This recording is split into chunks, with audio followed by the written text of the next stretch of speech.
Na neumskim plažama već ima kupača, nema gužvi, ali lijepo vrijeme i čisto more nekima je dovoljno za ugodan odmor i u prvoj polovini lipnja. Uglavnom su u pitanju domaći gosti. Onako kad smo tu u prolazu, pa malo da se osvježimo. Super je, zadovoljni smo, lijepo je vrijeme. Lijepo je, prelijepo. Prve prognoze govore da bi ova sezona mogla biti znatno uspješnija od prošle. Hoteli su u predsezoni dobro popunjeni i to uglavnom stranim gostima. Mada ih ima iz više europskih zemalja, ove godine prednjače Francuzi.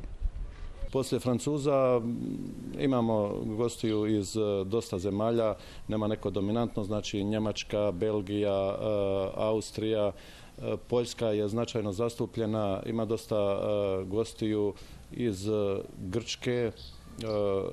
Evo ono što je malo interesantno što je prisutno na čitavim ovim našim prostorima, to je jako značajan udio u ukupnom broju noćenja ostvaruju gosti iz Južne Koreje. Dosadašnja ulaganja u turističke sadržaje, povezivanje destinacija i zajednički nastup javnog i privatnog turističkog sektora u Hercegovini već daje rezultate. Stranim turistima zanimljivi su aranžmani koji nude obilazak domaćih turističkih odredišta. Ovdje je vrlo lijepo. Idemo na izlet u zaleđe, a sutra ćemo posjetiti Mostar. Lijepo nam je, ali nedostaje taksija da možemo sami ići obilaziti susjedna mjesta. U turističkoj zajednici potvrđuju optimistične prognoze. Neum kažu do sada najspremnije dočekuje turističku sezonu.